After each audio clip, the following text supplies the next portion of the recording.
দেশ জুড়ে বইছে নির্বাচনে জোর হাওয়া। 12ই ফেব্রুয়ারি হবে ত্রয়োদশ জাতীয় সংসদ নির্বাচনে ভোট গ্রহণ। এ নিয়ে কি ভাবছেন সাধারণ মানুষ থেকে শুরু করে আগামী জনপ্রতিনিধিরা, সে কথা জানাতে ডিবিসি নিউজের ইলেকশন এক্সপ্রেস ছুটে যাচ্ছে সব সংসদীয় আসনে। এখন রয়েছে সংসদীয় আসন 269 নোয়াখালী 2-এ। সিএসআরএম ডিবিসি ইলেকশন এক্সপ্রেস আছে নোয়াখালী জেলায়। এই মুহূর্তে আমাদের সাথে অতিথি হিসেবে যুক্ত আছেন নোয়াখালী 2 আসনে বিএনপি মনোনীত প্রার্থী জনাব জয়নুল আবেদিন ফারুক। তিনি বিএনপির কেন্দ্রীয় নেতা। আমরা তার সাথে একটু কথা বলবো। আপনাকে স্বাগত জানাচ্ছি আমাদের অনুষ্ঠানে। আপনি তো এই আসনের এমপি নির্বাচন করছেন এবং বিএনপির কেন্দ্রীয় নেতা। আপনার প্রতি মানুষের প্রত্যাশাও অনেক বেশি। তো আপনার পরিকল্পনাটা কি এবং প্রচারণা কেমন চলছে? আপনাকে ডিবিসি অনেক ধন্যবাদ। এই যে গ্রাম অঞ্চলের সেই জেলার একটি প্রত্যন্ত অঞ্চলে এসে আপনি ডিবিসি একটি ইলেকট্রনিক মিডিয়া নোয়াখালী 2 আসনে যে সাম্প্রতিক নির্বাচন নিয়ে তৎপরতা চালাচ্ছেন বা আমাদের প্রচার কাজ এবং সামনের দিকে আমাদের কি করা হবে এই বিষয়গুলো বলার জন্য আপনাকে আমার নির্বাচনী এলাকার নেতা কর্মী সবার পক্ষ থেকে আন্তরিক ধন্যবাদ। বিষয় হলো আমি তো নতুন না, আমি 5 বার পর এই এলাকা থেকে এমপি নির্বাচিত হয়েছি। যদি 2014 সালেও নির্বাচন হতো, 2018 সালেও নির্বাচন হতো, 2024 সালেও যদি নির্বাচন হতো, তাহলে এই নিয়ে আমার 8 বার ইনশাল্লাহ এমপি হতাম। এলাকায় এত কাজ আমরা করেছি অতীতে, 2001 সালে ক্ষমতা থেকে 1991 সালে ক্ষমতা থেকে। সেখানে এই এলাকাটাকে সম্পূর্ণ বিএনপি অধ্যুষিত এলাকা। এখানে ছাত্রদল যুবদল 16 বছর ধরে আন্দোলন সংগ্রাম করেছে। সেই কারণে তাদের গ্রহণযোগ্যতা এবং গ্রাম অঞ্চলের জনসাধারণের গ্রহণযোগ্যতা আমাদের নেতাদের কাছে আছে। এই জন্য নেতারা আন্দোলন সংগ্রামে ছিল, মামলা কেটেছে, পুলিশের অত্যাচারে রাতে কবরস্থানে ঘুমিয়েছে। সেখানে এই অঞ্চলটা হলো বিএনপি অধ্যুষিত এলাকা। এই জন্য আমরা পরপর এখান থেকে এমপি হতে পেরেছি। আপনি তো 5 বার এমপি ছিলেন, অনেক বড় সময় এখানে কাজ করেছেন।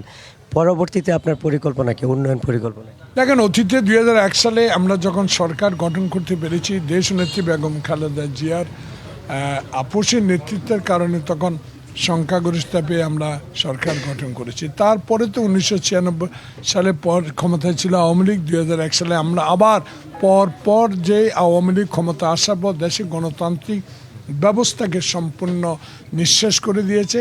জুলাই বিপ্লবে 16 বছর তারেক রহমানের আন্দোলন সংগ্রামের যে ফসল, সেই ফসলের কারণে ফ্যাসিস্ট বিদায় নিয়েছে এবং আমরাও অঙ্গীকারবদ্ধ যে 2021 সালে আমরা 31 দফা দিয়েছি। তার আলোকেই আগামী 10 তারিখ বা নির্বাচনের আগে আমাদের দলের থেকে যে ঘোষণাপত্র দেওয়া হবে, সেই কাজগুলো আমরা পূরণ করার জন্য চেষ্টা করব।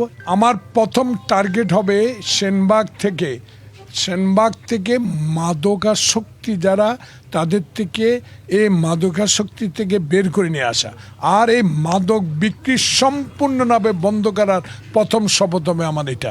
এবং উন্নয়নের ক্ষেত্রে বিশেষ করে স্বাস্থ্য, অবকাঠামো উন্নয়ন, শিক্ষা, এই বিষয়গুলো আমি জোর দেব। পিছিয়ে পড়া মানুষ, নারী এবং অন্য ধর্মের মানুষের প্রতি আপনার বার্তা কি? দেখেন, নারী সমাজের প্রতি তো আমাদের নেতা তারেক রহমান বলে দিয়েছে, যদি আমরা ইনশাল্লাহ জনগণের ভোটে সরকার গঠন করতে পারি, আমরা ফ্যামিলি কার্ড দিব, কৃষকদের জন্য কৃষি কার্ড দিব, খাল খনন করব। We have a plan. এই প্ল্যানটা আমরা ইনশাল্লাহ সফল করব। জনগণ যাকে নির্বাচিত হবে সেটা আমি গ্রহণ করে নেব। শুরু করেছিলাম প্রচারণা দিয়ে, শেষ প্রশ্নটাও একটু প্রচারণা দিয়ে করতে চাই। আপনার আসনে প্রচারণা করতে গিয়ে নেতাকর্মীরা কোনো বাধার মুখে পড়ছে কিনা? এখনো পর্যন্ত টুকটাক কথা কাটাকাটি ছাড়া এমন কোনো বাধা নাই, যেহেতু এখানে জামাতে ইসলামের কোনো প্রার্থী নাই। 11 দলীয় জোটের একটা প্রার্থী আছে তার সাথে, এবং একটা স্বতন্ত্র প্রার্থী আছে। এখানে এদের সাথে আমাদের কোনো মতানৈক্য নাই এবং কোনো রকম টুকটাক 2-1টা কথা কাটাকাটি ছাড়া এমন কোনো ঘটনা এখানে ঘটবেও না বলে আমি আশা করি।